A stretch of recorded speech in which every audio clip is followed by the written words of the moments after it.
All right, so I want you to be a little honest and just real quickly, what did you think about peer teaching groups? And it is facilitated because I did walk around as much as I could and I tried to answer the questions, but you had to come up with the questions, didn't you? If you asked the questions, I tried to help you with them. So what do you think? Any opinions, or is it harder or easy? I honestly thought I don't know if it was easier, but it was more engaging because you're all talking, not all at once, we're all talking together and kind of asking the same questions or asking similar questions that were all answered by each other. And so it was nice. It was really good to have you come around and explain a few things every once in a while, but it was definitely more engaging, which I liked a lot. Real classical education, a lot of it was either a one-on-one tutor where you had a conversation with your tutor, or you had or maybe 5 or 10 students had a conversation with their tutor. And it really was the conversation that made it more classical. Would you say it was a little bit harder, though, than just coming in and, I'm kind of tired today, I'll sort of pay attention, he'll think I'm paying attention. And it was a little bit harder, wasn't it? Because you had these other people, these peers, right? Isn't that, peer pressure, right? What do you think about peer pressure in your group? Well, I better say something, all right? So it made you work a little harder, didn't it? I'm not trying to tell you that this is the way I want to do it the rest of the year. As a matter of fact, this is the only chapter I do like this. But I will tell you, when you get to college, I'm going to give you a little hint. You can go to all your lectures, and you can listen to the professors, and you can take notes, all right? But I think you'll be surprised how much of this you're going to have to teach yourself. And I'm not, that's not my job. I'm going to teach you. But I think you'll be surprised how much you do have to say, I don't like this, but you're going to do it anyway. He'll teach a certain amount. Unfortunately, there's still professors around today who they'll teach one thing in class, and then the test will be about maybe what you're supposed to do in the book. I don't think that's really fair, but I think they do it. Anyway, and then they put some of the questions on their test from their lecture. But anyway, be prepared to get in groups in college. I think things will be better for you when you go to college. I think if you want a vaccine, I think you'll be able to do it. I think your college will be sort of normal, sort of. So that's really good news for you. But be prepared to get in a group. Get in more than one group. Here's my study group for this class. Here's my study group for that. And that group could be really small. It could be 3. And I think you'll find yourself, wow, it's a whole lot better to have other people with you than just sitting there and saying, let me look at this book for 4 hours. Let me study for that test by myself. I'm not going to make you do it. Some of you don't like doing that. But I think if you learn the skill on how to get in the study group, you're going to do well. I knew people who went to med school. Guess what they did? Almost every med school student I knew, and I had both my roommates both went to med school. I didn't, but they did. And guess how they get? They always form study groups. They're pretty smart people, aren't they? They were smart, and they did study groups. I need people that went to law school. Guess what they did? They formed study groups. Now, again, you might say to yourself, well, I just don't like that. Well, okay, you don't have to like it, but you might find out it works. And so it's up to you. It's up to you to do it. Okay, I'm not going to spend a whole lot more time. Anybody have comments before I get going here? Well, today, what I'd like to do is, if I could fill in any gaps, okay? And the same thing's going to happen. If you'll ask me the question, I'll try to help you a little bit, but I'm just going to kind of go with it, everybody. And were there some papers, one of those? Can you go ahead and give everybody one of those? This is not something new for you to learn. We're going to be doing, after this chapter, I think we're going to have time to actually do the first part of the titration lab. So I'm hoping that we're going to actually learn about what titration is and things on Thursday, and then actually start the lab perhaps on Monday, and then do labs Monday, Tuesday, Wednesday, and Thursday. So I think we'll be able to do that since we don't have exams. Okay, so I'll be using some of this later, but I had written some stuff on a paper, and then one year a person needed some extra credit, and they said, I'll type that for you, and they did. And so thank you very much. That was Grace Vosberg. Thank you. All right, so anyway, what we'll do is I'm going to start here with this this packet, and so the first thing, and I'm just going to go, and you just stop me, and you say, wait a minute, and then we'll make sure everybody gets the buffer thing down. We'll get that down. All right, so we know that acids are very important. They are so important that when they were naming compounds, remember how you had to name compounds? There was even a different way to name acids. So is there such a thing as HCl? Yes, there actually is a gas called hydrogen chloride. But most of the time when you see it, we're not talking about the gas hydrogen chloride, because this gas was dissolved in water, and what happened to it? It broke into ions, and this is why it was an acid. Is that correct? And that's why in the inorganic world, acids are always written with H first. Is that correct? So even acetic acid, how do you write acetic acid? 2, 3, 2, see? Even the way we write acetic acid in the inorganic world, even though it's an organic acid, right? It's an organic acid, but we write it like that because you're supposed to learn that he's the boss, right, in the acid world.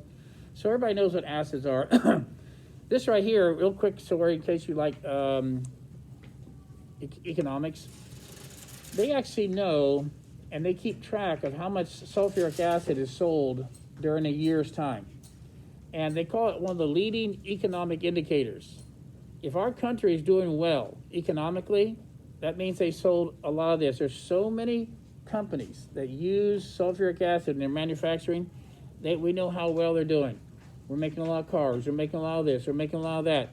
Why is And it used in, what now? why is it used in a lot of manufacturing? Okay, I don't know all the manufacturing, but I know, and they're making cars, they use sulfuric acid. Sulfuric acid, that's a good question. If somebody wanted to look up, if there are 1,000 industries that use it, it's going to be hard for you to find 1,000 of these uses, but I know that lots of manufacturing use sulfuric acid. Great question. Now, this guy here, Arrhenius, back then, nobody knew that there were things called ions. And when he was doing some experiments and running electricity through solutions, he noticed that some of them would conduct electricity, some would not. And he had this theory about chemicals actually breaking up into pieces called ions. And he was actually poo-pooed. He was like, a lot of his peers said, you're crazy. There's no such thing. And so now we know there is. And so his definition was the simplest one you can have. It's the one I used in 10th grade chemistry. It said here, an acid is a solution that produces hydrogen ions, and a base produces hydroxide ions. And that was a real simple thing. There's nothing wrong with that. You can still, most of your studies can do that. And so if you put HCl in water, it will actually turn into this and this. And this is by Arrhenius' definition. That's why you're an acid. And if you put NaOH, you guys are going to make this. I'm going to give you solid NaOH next week, and you're going to make your own solutions of NaOH. But anyway, you put that in water, and it's going to produce two kinds of ions. And he said that's the kind of ion that actually makes you a base. Okay, so I'm hoping your group figured out then what's wrong with that. Just leave the definition alone. Why don't you leave it alone? And they said there were some things that seemed to act like bases, but they didn't have hydroxide in them. Go ahead. Is that what you're talking about? Sorry, I was listening, but I was gonna say I found like why sulfuric acid is generally really useful. Okay, if you want to turn something in for extra credit, I'll do that, okay? How about that? Now, so they found some things that acted like a base, but they had no hydroxides. That's weird. So then they said, I guess there were two different people. I don't have dates on these, but they must have been similar time periods because they kind of gave them both credit, and it's called the Bronsted-Lowry model of acids and bases. And what makes that different? He said, an acid is a proton donor. Well, remember the grid game? A hydrogen plus one ion is a proton, isn't it? I didn't know that. Even when I was in college, no one ever told me that. Because I remember in biology class, they kept talking about these membranes, and they said that protons would pass through the membrane this way. And then another sentence said hydrogen ions. I said, what? And they were the same things, weren't they? And so, anyway, their definition was a proton donor, which is a hydrogen ion. That's kind of almost like Arrhenius. And the other one was what? What's a base? Proton receiver. Proton acceptor. Now, I didn't say OH, did it? So that's what makes those definitions a little different. Now here, I did not know this either. HA, no one ever told me what HA meant. I know it's the general formula for an acid, but what does it stand for? We know you have to have the hydrogen ion in you, but what's the A stand for? The other part of the chemical called the what? Not the positive ion, but the, all right, not the cation, but the anion. And so what about H2SO4? What's the A? The sulfate, isn't it? Sulfate ion, negative ion. And what about hydrochloric acid? What's the A? The chloride ion, you see that? So don't let that HA bother you on that. Now we go down here, and they said when an acid, when you put this acid in water, it will donate the hydrogen ion, the proton, right? But what did they call the thing that accepted the proton? What was their definition of the thing that I donated the proton, but you accepted it? Water accepted it, right? So water's acting like a base. In 10th grade, you would have said water was neutral, right? It's acting like a base. Now, what do you call the acid after it donates the hydrogen ion? What do you call the thing on this side of the arrow that is paired up? What is it? Conjugate base. See that? If I'm the acid, you're the conjugate base. So the conjugate base is always what's left over after you take the hydrogen ion away. Is that correct? Now, these are a pair. There's the acid and conjugate base. Now, for whatever reason, the chemistry people didn't want to call it acid conjugate base, base conjugate acid. They just want to call it the conjugate acid base pair. So here's one. Is there another one? So here's the base, and what? And after the base accepts the hydrogen ion, it turns into a what? Conjugate acid. So there's another pair. See that? So there's another pair. Now that should be some of the simpler questions, hopefully, on the test. Are these two conjugate acid-base pairs? For example, look down here. HCl. What would be, if this is the acid, we know this is acid because he's going to donate, right? And where's the conjugate base? Let's see. After I lose the H, I'll turn into what? Okay, so there they are. Okay, there's a pair. And then I act like a base because I'm going to accept that proton and turn into what? What's that H3O thing? That's weird. Hydronium. Now be careful about that. When you read things about acids, many books will just say the hydrogen ion, the hydrogen ion. But what does hydrogen ions do when there's water? And it has to be water because by definition, acid and bases are solutions, aren't they? So what happens to hydrogen ions when they're next to water? Doesn't the water grab a hold of them? So if you had 1 billion hydrogen ions, how many hydroniums would you have? 1 billion. So be careful. Just because some books say, they'll say hydrogen ion, the other one will say hydronium ion. Don't let that bother you. As a matter of fact, some books will say pH equals negative log of the, and what do these brackets stand for? What do the brackets mean in chemistry? Yeah, the concentration in molarity, yes. So pH is a negative log of the molarity of the hydrogen ion. But I saw another book, and it said pH is the negative log of the hydronium ion concentration. Which one's right? They're both right. Don't let that confuse you, okay? All right.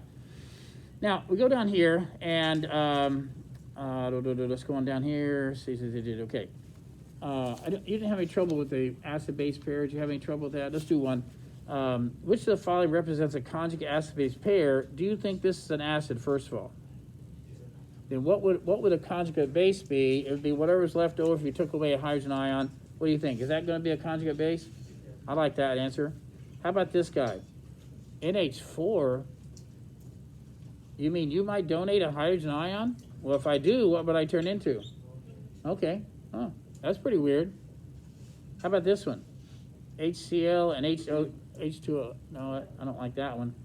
Okay, what do you think? Okay, let's move on. Now let's talk about, we did this before, we talked about the strength of an acid. What are your book talks about 4 strong acids, 4, right? And does anybody know what they are? Hydrochloric, nitric, sulfuric, wait a minute, and what's the other one? All right, so you have the perchlorate ion with hydrogen in it, that's that one. And so right now, your book only talks about 4 strong acids. Now in the packet I gave you, and I will not ask this on the test, but when you go to college, they're probably gonna up the level. I hope they do. I hope they up the level when you go to college, don't you think? What if I had chemistry 3 here? You think I might up the level? I think I would. Okay, well here's something that you may run across when you go to college. I told you there's a list for pretty much everything that has something to do with numbers, okay? Who's the strongest acid? You see that? They have it. And they call them Ka values. The dissociation value of an acid. K is constant, get that? When you go to school, even though I don't teach that right now, Ka is the concentration of the products divided by the concentration of the reactants, and you just get those numbers, and they'll teach you how to do that, and you'll get this thing called a Ka value. Well, it just so happens that when the Ka value is really big, that means a lot bigger than 1, you're going to be a strong acid. That means almost pretty much 100% of you is going to do what in water? 100% of you is going to dissociate. 100%. Now, I didn't know. There are a lot of things I didn't know. I thought strong acids meant they were concentrated. No. What if I had 0.001 molar HCl? Is it still a strong acid? Yes, because whatever's left in there, 100% of it, see that? It's a strong acid that's very dilute. You see the difference? So anyway, now a strong acid that's concentrated, that's dangerous. That's pretty dangerous. Now, I didn't draw this line, but somebody said, I'm drawing the line. I'm drawing the line at, you have to be above 1. You got to be a 1, above 1, and then I'll call you a strong acid, and those are the 4 that were listed in your paper, right? Now, if you go down here, he said, look at somebody that's kind of strong, but didn't quite make the cut. Didn't make the cut. And what does that say? Hydronium, yeah, hydronium. And then there's sulfurous. And you don't have to memorize these, but you know what you call something that's really, really bad at being a strong acid? What is it? What if you're really bad at being a strong acid? Guess what are you? You're a strong base. Isn't that right? Remember in physics, what if you're really bad at being an insulator of heat? You're a really good conductor of heat, aren't you? Okay. I'm not asking any of this on the test. I just want to know, if somebody asks that question at your table, how do you know which ones are strong? See, as far as we know at this point, there are 4 of them that you know they're strong, and just assume the rest of them are weak. Organic acids are carbon acids, right? And they're weak. And so all the rest of them are going to be weak. So let's go back to this.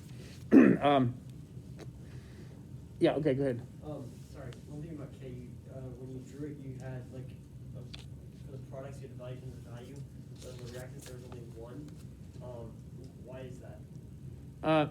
Whoever made up this definition, they wanted a set of numbers that they could use, and they almost every one of the Kas, Kb, K, there are a lot of these constants in chemistry and physics, and I didn't make up that definition. That's a great question. I believe they said they were trying to figure out if, for example, let's say it was a 1 molar HCl, and then this was 1 molar H and 1 molar Cl. And then I think somehow they got the numbers they wanted. This would be 111, but So they wouldn't include water as a reactant? that's a good question. I was just asking because it seems like there Water- are 2 things for it to Water is on the list, I think, isn't it? I was just thinking because you have to have 2 reactants for something to be Yeah. produced. So decomposition. Okay, that's a good question. I do know that when you do go to college and they tell you how to figure this out, it's almost always going to be, almost every kind of a constant is going to be something like that. Okay. But that's a good question, why they chose that. Okay, let's go on. Now, so let's turn the page here, and I think there was, and I'm going to keep moving here, right?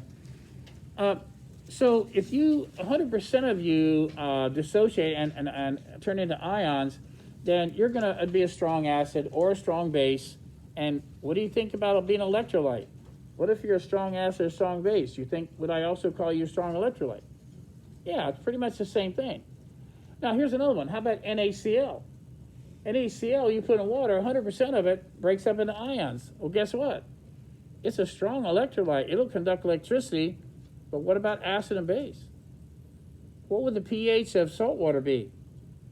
Do you have anything that's going to be a proton donor there? Do you have anything going to be a proton acceptor? No. Well, then the pH it's going to be 7, isn't it? So I can have a strong electrolyte that's not an acid or a base. It's probably an ionic compound, right? And by the way, aren't all acids and bases ionic compounds? You said when you put them in water, they break up into ions, right? So they're ionic compounds. Okay. Anyway, I don't think there was much on this page. They did talk about strong acids. Here it is. This is important. What if you were a strong acid? What if you were a strong acid? How would you rate the conjugate base as far as strength? A strong acid would produce what kind of a conjugate base? What is it? Weak. Weak conjugate base. Everybody got that? Okay, that's kind of important. When you do your buffer essay, that'll be important. Okay, and then let's see. What else? What about a weak acid? What about, what's the only weak, really the only weak acid that your book talks about is acetic acid, isn't it? I think so. And what happens, what's the conjugate base of a weak acid? Even though it's called acetate, what is it? What? It's going to be a strong what? Strong conjugate base. That's going to be important when we do buffers. All right, so you probably got that off of this little table here, didn't you? Isn't that what you got that? So if you're a really strong acid, then what kind of a conjugate base you're going to have? Weak, isn't it?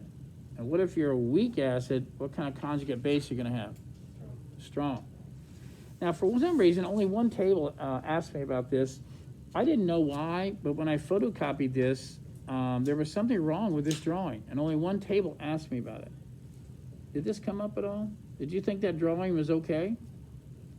Here, let's do this. Let's say you have a strong acid, okay? And here, let's pretend this is HCl. You put it in water, and what should be in that beaker? This shows only a whole bunch of CLs. What's missing? I don't know why. The photocopy machine didn't like that color, I guess.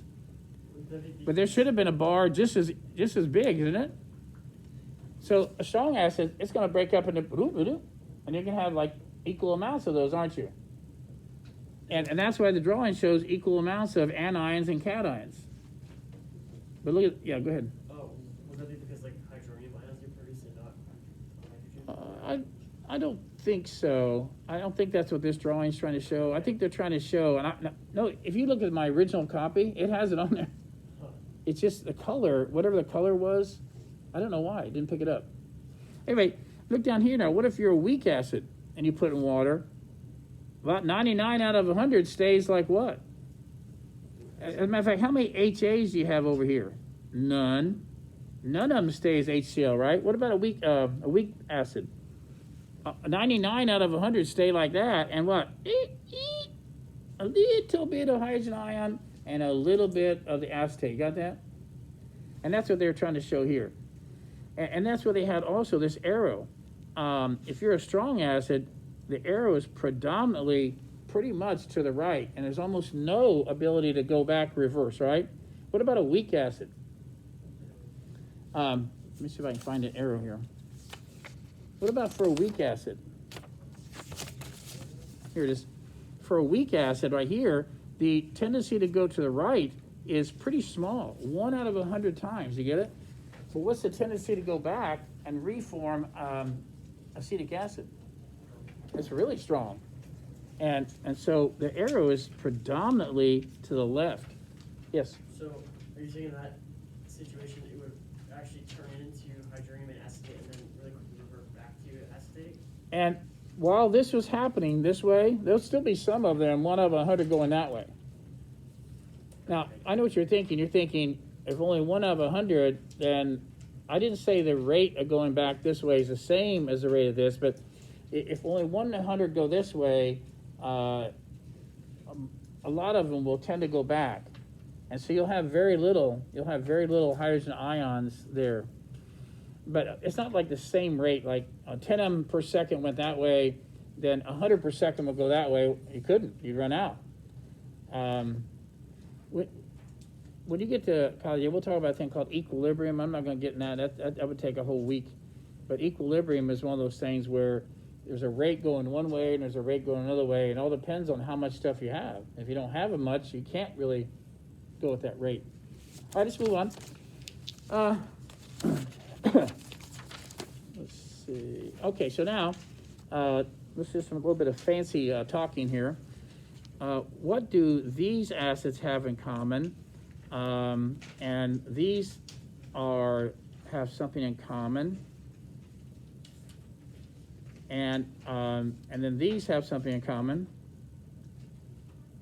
Okay, and all right. What about this? How would you classify these kind of acids? What kind of vocabulary word would you use for that, which is different than the vocabulary word for that? They're all acids, and some are strong, some are weak. But Hydroxy versus black. say it again. Hydroxy acids versus black. No, okay. I would call these. These right here are oxyacids, and oxyacids we had to name them. Remember how we had to name them differently? So these are oxyacids, and these are not. That's true. But this has a name that's different than that name, different than that name, and the book only uses one of them. But what is a monoprotic acid? It can only donate 1 hydrogen. You see that? And what's this word here? Diprotic. These are diprotic acids, aren't they? Because they can donate 2. And what about phosphoric and phosphorus acid? Triprotic. And again, if I had known that a proton was the same as a hydrogen ion, I might have understood that word when I was in college. I didn't understand it. Diprotic. Okay, I see a 2 there. I should have known that. I should have known that. Nobody taught me. Okay, now, they also make a little point. This is a small point, okay? If you look this up, strong acid or weak acid? Sulfuric. It's strong. It's way up there, isn't it? It's one of the big boys. Isn't it one of the top 4? Oh, for sure. But the tendency for this to do that is huge, huge to the right. You get it? But then, what's this guy called? If I take away 1 hydrogen ion, what's that polyatomic ion called? Hydrogen sulfate. Remember that? Now, is hydrogen sulfate still an acid? Yes. If you look it up on that chart, you'll see he's not a very strong acid. He's weak. He's weak. So it will do this, but predominantly what's going to happen? It's going to go that way, isn't it? So eventually, yes, sulfuric acid has the ability to donate to the first one for sure. It's that second one that's not so sure, is it? Anyway, they make a point of that and that's something that I would do in college, but I'd probably make a point of that. And then here's this next one. And I think you'll enjoy when we get into organic chemistry. We'll be building models, and you'll learn how to name them. And I'll say, make this acid. Make acetic acid, and you'll build it. I'll say, make propanoic acid. And you don't know what that is now, but you'll understand. I'll try to do it, step by step. But so what happens is an organic acid, organic means a carbon compound, and this guy might be attached to something like this. Okay, now, so let's pretend that this right here is attached to that. Well, how would you write that? You could draw it like this, couldn't you? But here's what I like about organic chemistry. They like to write it like they see it. And how they're going to write it? They're going to say CH3COOH, and they'll go like this. And I clearly remember in college, no one ever taught me, and my biology teacher was saying COO, CH3 COO, and in chemistry class, what the heck? What's COO? But when you actually build these models, you'll see that COO is C double bond O OH. And whenever you see that, that means that's the acid end. Now, you've been taking biology class, and EJ, and I'll bet you might have had something like this. Nobody else has to look at this, okay? C double bond O OH, and then you had an H here, and you might have had something like this here, and then you had NHH. And what did you call that? So I don't remember that. I'll give you a clue. This end is the acid end, and this end is the amino end. An amino acid. Okay, so we do know that this is what makes an organic acid an acid. And when you put this in water, what's going to happen is, there it is. That's the guy that's going to come off. And what are you going to be left with? You're going to be left with what? CH3COOH. If you take away the H, what's left over? And that's got to be an ion, isn't it? And that's going to be an ion right there. Does anybody know? I gave $1 away. I don't have another $1. But what do you call CH3COO? Acetate. But we don't draw acetate in first year in chemistry like that, do we? But it is acetate, wasn't it? Wasn't this acetic acid? Yeah. Well, anyway, let me just tell you that organic acids are weak acids, and but the tendency to go to the right is not very big. But there's the hydrogen ion that's given off there, and that's what they do. Okay, what's amphoteric mean? In some situations, you can act like an acid, but you can also act like a base in another situation. Okay, what if this happened, and it doesn't happen very often, but the autoionization of water, who's donating the hydrogen? Maybe you, or maybe it's you. And you donated it, and I accepted it. So I act like an acid, then I act like a base. So water can act like either one. Okay, now, one thing that's interesting is, at around room temperature, they measured the concentrations of OH and H in a solution, and it was really, really tiny. As a matter of fact, the concentration of hydrogen ion was 1 times 10 to the minus 7th. That's tiny. And what about the concentration of OH? Same number, 1 times 10 to the minus 7th. And then they decided to put these together and make another constant, and in this case, the constant was, I hereby declare that the ionization constant for water is equal to the concentration of hydrogen ions times the concentration of hydroxide ions. Somebody made that up, right? And what is that going to equal? At 25 degrees, neutral, pH 7, what's that going to equal? See, 1 times 10 to the minus 7th times 1 times 10 to the minus 7th, what does that give you? And that's called the ion product constant for water. And therefore, what if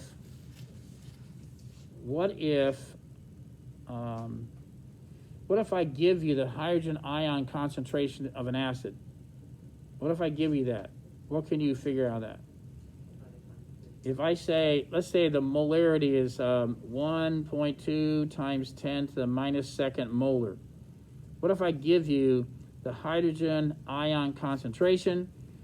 Can you plug that into this and find the OH concentration? Yes. Okay, can you see that? And you guys did that. You like the math part, I'm pretty sure, don't you? So you take 1 times 10 to the minus 14th and divide by that, and you get that number there, don't you? Okay, so then what I like is, and I know you can do the math, but what I'd like you to think about is something like this.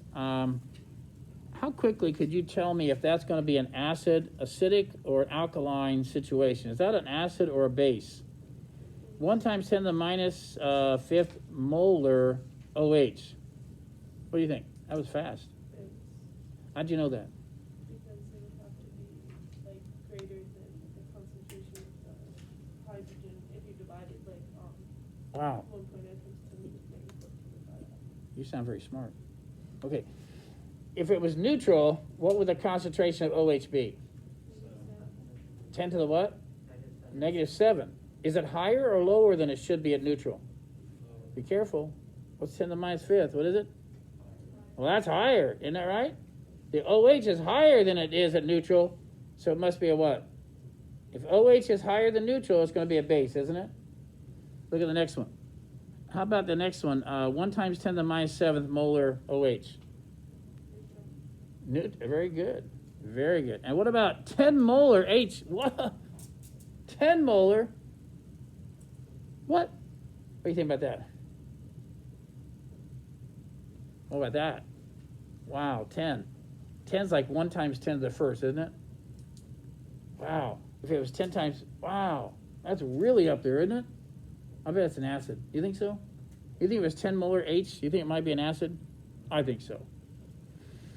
Okay, anyway, they do the math, and I watched you at your tables. You were really good at this. Now let's get to pH real quickly. What I like about this also is how many ways you can do these problems. You can do it many ways, and I'm going to stop here after I do pH. First of all, pH, if I had the hydrogen, let's say it was 1.5 molar HCl, what would the concentration of this be? What would the concentration of hydrogen ion be? If you made a 1.5 molar, let's do, well, shoot. Okay, it'd be 1.5 times 10 to the first molar, isn't that right? Okay, so what is the pH of this solution? I don't know if you have your calculators with you, but can you get your calculator out? What is the pH of a 1.5 molar solution of HCl? Maybe I should not use, well, let's do it anyway. Okay, so what's the pH? Negative log of the hydrogen ion concentration. So pH, and you know what the P stands for? Negative log of. P is a math thing. It means negative log of. Okay, so what do you get here? What's the negative log of this number here? 1.5 times 10 to the first. Negative 0.1. How much? Negative 0.1761. 1.7? Or negative point? 0.18. Oh, negative 0.17? 1.8 because of 6 days. All right, where's the decimal? Before the 1. Okay, and you have negative? Negative. Okay, did you put negative log in there? Yep. Now, how many tables discovered that any acid whose molarity is higher than 1 gives you a funny pH number? If your molarity is higher than 1, what kind of pH number do you get? Negative number. Oh, negative pH. Let's do another one. What if the concentration is 0.02 molar HCl? How about that? 0.02 molar HCl, what's the pH? So you take the negative log of 0.02, which is sometimes written as 2 times 10 to the minus 2. What do you get there? What's the pH of that solution? 0.6, no. Would it just be 0.7 because of 6 days? 0.7? Okay. Is that what everybody's getting or not? Yeah, 1.7. 1.7? Are you doing negative log of 0.02? What do you think? Okay. Well, anyway, see how that works? And what I like about this is that if you take the negative log of the hydrogen ion concentration, you get pH. And somebody decided that was the definition that we're going to use. pH is it, not POH. It could have. POH is the negative log of what? What's POH? Negative log of what? Of the hydrogen ion concentration. Now, let's do a tricky one. You want to do a tricky one? 0.01 molar barium hydroxide. What's the POH of that?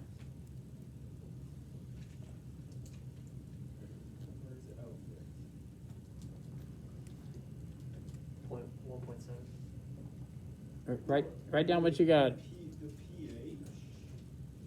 You want pH or POH? POH. Let's do the POH. We know that pH plus POH equals 14, right? Yeah. So now, the reason it's a little tricky is that you should have taken the negative log of what number? Not 0.01. Because if barium hydroxide is 0.01 molar, what's the concentration of the hydroxide ion? 0.02. Everybody see that? You got that? Okay, good. So what'd you get on this? What's the negative log of 0.02? 1.7? That's the POH, right? So what's the pH of that solution? 12.3. That's way up there, isn't it? That's 12.3. So the pH is 12.3. Okay. So that was the basic, right? Right. The POH is the negative log of the OH. Yeah, it's got no, not basic. What now? Yeah. You mean the pH? Yeah. I'm sorry. Yes, it's definitely pH. Now, I'm gonna go and jump all the way to the buffer, and since you have to write an essay on this, right now I can't really see too many other things. All the rest of this is calculating pH and POH. I do want to do one thing. If the pH is 3.6, what is the hydrogen ion concentration? Do you know how to go backwards with that?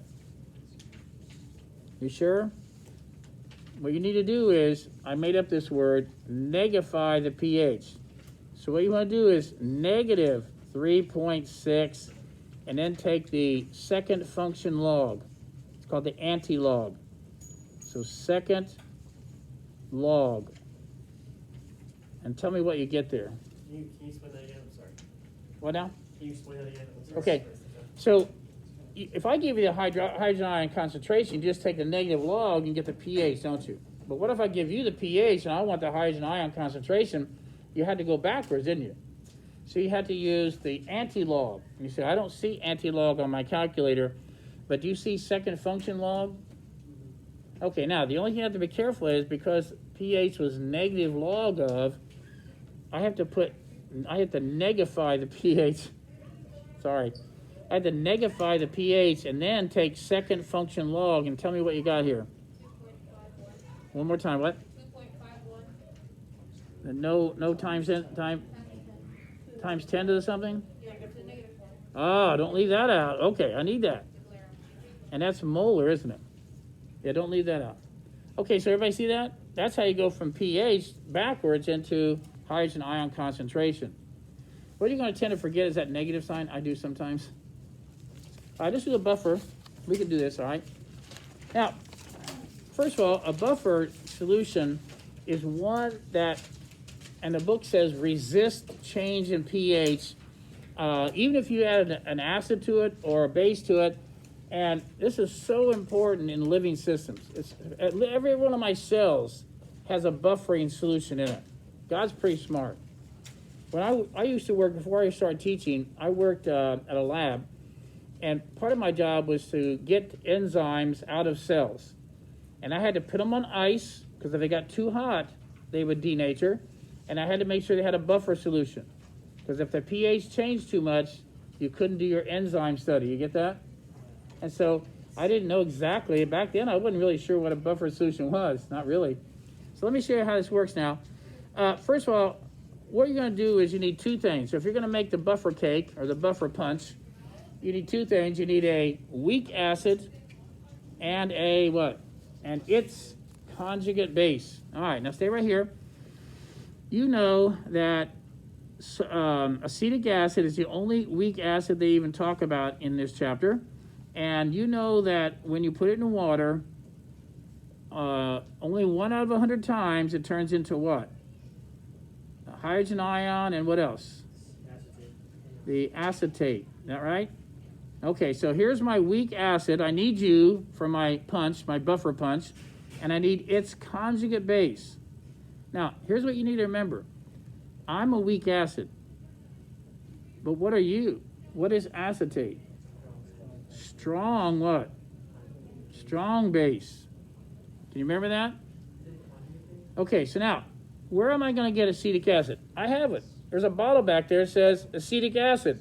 I got that. Chick, chick. Where are you going to get acetate ions? I don't have a bottle of that. I do have a bottle of sodium acetate, potassium acetate, lithium acetate. I have that. Guess what happens when I put those in water? The chart says they're all soluble. What am I going to get out of that? Let's put sodium acetate in water. What am I going to get? I'm going to get some sodium ions. Well, you're not going to do anything. Okay, you came along for the ride. Okay, big deal. What do I really want? I want those acetate ions. And so I got them both in there, and I'm ready to go. Oh, somebody accidentally poured some HCl in my solution, and I really didn't want the pH to change very much. Don't worry. Don't worry, boss. You know these guys here? You know what they tend to do to pH? Man, they would tend to drop the pH, wouldn't they? That right there has the potential to drop my pH way, way down, doesn't it? It's not going to happen. Why is it not going to happen? Who's there? Strong base guy. Remember that? The acetate ion is a strong base. What does that mean? Yes? It's a strong base, a strong conjugate base. What's the definition of strong base? One that receives, Except accepts the proton, right?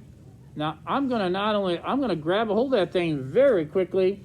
And, oh yeah, you think you're going to change my pH? I'm going to lock you in prison. You're going to be in the prison called acetic acid prison. Now, if you're in the acetic acid prison, how many of you are going to get escape? Maybe 1 out of 100. And that won't change my pH too much, so I did my job. Somebody dumped hydrochloric acid in there, and I didn't allow the pH to change very much at all. Now, the next minute, somebody drops some NaOH in there. Oh, no, strong base. Now what? What are these OHs going to do? Man, they're going to make my pH go way, way up. No, they're not. You know what? You know who's there? Okay, Attention listen. DR students, All right. student drivers may now be dismissed. If you put OH, hang on, just give me about a minute, all right? Other students will be If dismissed those at OHs go in there, 3:15. that's going to make that Thank you. pH go up. But OHs are strong bases, aren't they? Who's waiting for them? My weak acid. My weak acid, guess what the OH is going to do? It's going to rip that H off of the weak acid. Now, when it does it, it can't even help it. It can't help itself. What happens to my OH ions that would have changed the pH? What happens to them? Locked up in water prison. Now there's no OHs. There are no OHs. And you might say, well, what about the acetate ion? They're not going to change my pH. I don't care about them. Matter of fact, stick around, because maybe somebody will drop some acid back in there. I'll let you do some. Would they not change the nature of the solution? No, here? it might make it have more ions in it, but it wouldn't change the pH of it. Just like sodium chloride. It's a great electrolyte, but it has no ability to change the pH. Is that what, like when we're in swimming pools, like if you get out fast, there's always going to be ions in it? If you do what? Like, oh, sorry, like if you're in a swimming pool and the lightning strikes, you want to get out fast because... Oh, there's no doubt that water, from tap water, that's where you got the water, right? Tap water does have ions in it. Well, I mean... But also, the people who put chemicals in there, they put some more ions in there. Well, I think And if I'm at the ocean, I'm getting out of there. There are lots of ions in there. I remember talking about in class one time you said like what's the application for conversation, and we talked about pool because you want the pH to be in a certain Right. level so you don't... The chlorine part, and the chlorine part doesn't come out of, it doesn't work very well if the pH is not at this certain level. Right, So, there are ions in the pool. what now? There are ions in the pool. Oh yeah, oh yeah. So lightning did strike.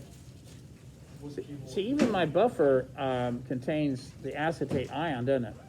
I'm actually putting ions in it. Yeah. So pool water, because it's tap water, has ions, and then has other chemicals in it because you put them in there. That has ions. So, but like I said, yeah, you can get electrocuted. It'll conduct electricity. Yeah. Okay. You know, the beach, even if you stand on the sand, you know that there's always water in between sand grains.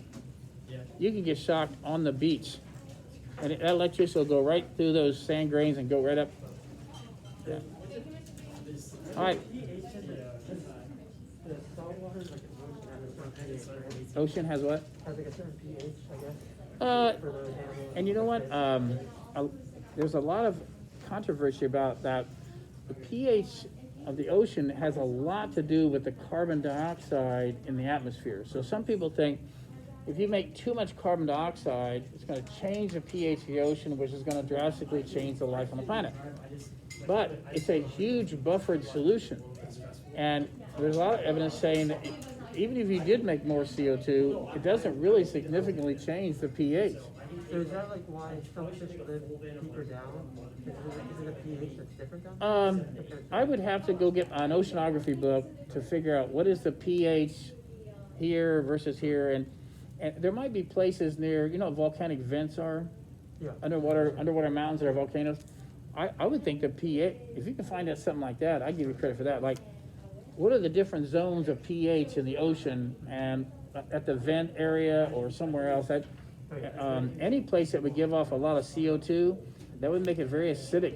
Right. The pH would be very low. Yeah. And I think only certain kinds of things would live there. Yeah. Yeah, anything you can find on ocean and pH and buffered, I would love to read that. Something that it just appeared to me, something that I thought interesting, is that at our house, the tap water, we figured out that it's usually more acidic than normal. So my mom recently got this machine that like changes, it can change the pH of the water, so it has like the upper, the alkaline type water with the pH of 9.0 Nine? to 7, Oh. and then it goes down Attention to DR So students. this Our goal machine now begun. can take Your name is on the water list. that's You can not type around it. 7 and Also, change it to if you are something to 7. missing a retainer, you can I'd take love, that see if you can and find any of the, look online or something like that, find out how they're doing that. okay. I'd love to hear that. Next week you can get it from the class, and if you can tell me how that works. Okay, yeah, we even tested like normal bathroom water and like water from the tap. and So we you had figured your out- own testing Yeah, kit. we had testing strips, and the color of the testing strip turned towards more orange, green. Is that alkali or not? Is No, that it's acidic? acidic. Your water out of the tap is acidic. Yeah. Ah, that's not good for your teeth. Yeah, no. So Okay. then we're testing out the alcohol. So now you want to raise the pH, don't you? Yeah, Huh. So I wonder what that machine does. yeah. I don't know. Is it a machine that has chemicals in it or a machine that does something else? Filters out ions, is that possible? No, That's it, hard. Like, it creates, That's hard. I think it like ionizes the If it can ionize it and make more hydrogen ions, but not make OH ions, then it could if it made more OHs, it could raise the pH. But how do you do that unless there's something ready to capture the hydrogen ions? That's a quite technology. I'd love to hear about that. Okay. Yeah, they do have things that are called ion exchange things where as the ions go, something grabs a hold of certain ions and lets other them go through. There are things like that. But can I filter them? Not with regular filter paper. I'd have to have something that was Yeah, I charged. would assume so. If something was charged, I could grab a hold of my positive ions with a negative charge. Charge filter paper. Yeah, you could have some kind of a charging thing, and that would grab a hold of the ions. Then you got to do something with them. I had a question. Do you think because it sounds like pH and POH are kind of not synonymous, but they depend on each other. So why do we always talk about pH? Because I never heard the term POH until this You know, class. I didn't either because who made the decision that pH is what we're going to talk about and not POH? And maybe because when they discovered hydrogen ions made acids, maybe that's what got them interested in that. Oh, And they okay. I'm just making a guess. Yeah. Maybe that's Makes why they sense. thought, let's concentrate on the hydrogen ion and let's do the negative log, because who likes to look at numbers like 2.5 times 10 to the minus 6? Nobody likes that. Right. Let's do the negative log. Ooh, we get numbers like 1, 2, 3, 4. And so I'd have to guess that it's because they discovered hydrogen ions first. Okay. Now, do we even need to go into POH? No, but it is kind of interesting that pH plus POH equals 14, and Yeah. that is the negative log of 1 times 10 to the minus 14. Yeah. I also I've been researching the ion portion. I cannot find any I know. research at all. I keep stumbling across. And you know what they always keep saying? Well, because they have ions, they conduct electricity. It's But really frustrating. wait, I want to know why. Yeah, it's really frustrating. I've looked all over the internet. I cannot find anything. And Okay. everything that I find is just like it says that same thing. I know. Or it'll say something different, but it's kind of similar to what they've been saying. It just Yeah, it's I really don't like frustrating. that. I couldn't find Um, any conclusive evidence. Somebody should know. Yeah, it's Some it's theoretical chemist should be able to tell me this. crazy. Yeah, I just didn't understand why. Like, I don't know if no one's ever thought about it or just And I do know, like photons, for example. Photons are light, yeah. but photons can actually have more. They can have more photon. Well, they have a certain kind of photon, but they can actually have more energy than some of them. There's some like. Blue has more energy than a red photon. Right. Now, I'm not sure how that happens, but I do know that you tell me they have more energy in them. I'm not sure how that happens, though. Why would a blue photon have more energy in it? Are you saying the two things are connected, or No, I don't think they're connected. I'm just saying that there are questions that haven't been answered? electricity, here's what I think is happening, too, is if you have set up a current, Right. a circuit, and this is negative, then what if I had some positive ions? Could they carry a charge from here over to here, trying to equalize it? And that means they go this way. And how about the other ions? They would travel the other way. So And- you're saying and- like there's an exchange of ion or Of charges? electrons, take, a battery. Yeah. The theory is, when whatever chemistry is going on here is producing, when I connect this circuit, there's extra electrons at the negative pole, and they try to go over here to equalize where there's a lack of electrons. So that's what caused the. And when they flow from here to here, I can do things with them. I can do Okay. things with that. So then I have to wonder, the electrons are probably, the ions are probably moving in both directions like that. Okay, so well, if they're ions though, and like how can electrons move? Because I Are they aligned? That's good. That's a good Because I question. tried to ask that earlier, and I think you told me that it didn't work because they were ions, and so I thought like when they were dissociated, then the electrons would be free to move. But you said They because are. They are free to move. because they're ions. They can't. No, They if they're in a can't leave solid. the ion that No, if they're they're a solid sodium chloride, they can't leave. So that's Okay. why solid sodium chloride does not conduct electricity, but molten salt Or dissociated. can at least move. Yeah, the ions move past each other. Okay. And that's why it conducts electricity. And you put them in water, they really can move. So that's because the electrons move. Is that what you're Well, the saying? theory is that the ions moving is what conducts the electricity. Now, that's what I haven't been able to read. Why would ions' ability to move be able to conduct electricity? Because yeah, it doesn't make any sense. Because if it was You think I would have run across it? yeah, I just haven't. I was on there for 30 minutes yesterday. I looked at and then All right. several classes I've been in here. I just can't find anything. It's Jonah frustrating. brought up something I haven't read for many, many times. There are pockets in the ocean where the pH is different, but the ocean's a great big buffered thing. So there are places like underwater volcanoes that produce huge amounts of carbon dioxide, making carbonic acid. So even if you're a buffered solution, that pH is going to be kind of low around those areas, That's so and weird that to means think only about. certain things can live in that environment. That's so weird to think about. So- That's so cool though. The bogs. You know what a bog is? Yeah, like a marsh or swamp. It's like the water doesn't drain anywhere, so it builds up, and the pH is very, very low, and that's why plants don't grow very well there. And some of the plants that do grow there, like the Venus flytrap, you can't at that pH they can't access nitrates in the soil, but they need nitrogen to survive. So they grab hold of insects and they digest their bodies, and that's how they get nitrogen. And so the pH of bogs is notoriously low. Very few things can actually live and grow there. That's so interesting. Anyway, so I didn't know that's how it works. pH is kind of neat. Is that because of this like the ground and soil in it, or like the different ions in the soil? The different nitrogen in the air has to be fixed. They call it. They have some bacteria in the regular soil Right. that can take nitrogen gas and make nitrate ions out of it. That's called nitrogen fixing bacteria. Okay. Well, nitrates are soluble in water, so the water takes the nitrates into the plant gets this nitrogen. And that's how it gets nitrogen. Even though it lives in an ocean of nitrogen, it can't touch it. Because the nitrogen out here the nitrogen in the atmosphere is triple bonded end to end. This is what N2 is. Okay. And it can't break it up. I live in an ocean of nitrogen, but I can't get my nitrogen from the air. So I have to wait till my roots and little bacteria take N2 and turn it into nitrate ions. Got it. And then that can get up into the plant because it's water soluble. So that's why you're saying that's why there's no nitrates around? Because Right, the because pH, triple bond? the bacteria can't even live, the nitrogen fixing bacteria. We have certain plants that are great at fixing nitrogen. That's why farmers a long time ago learned, leave that field alone, plant clover, plant, they call them legumes, beans. Plant those in there and the bacteria will replenish the nitrate level that you took out from your other crops. That's so crazy. Of course, what we learned how to do now, whether you like it or not, we just produce a huge amounts of nitrate chemically, artificial, and then we I mean, spray if it them. works, it works. We spray them everywhere, and now the soil has nitrates. Huh.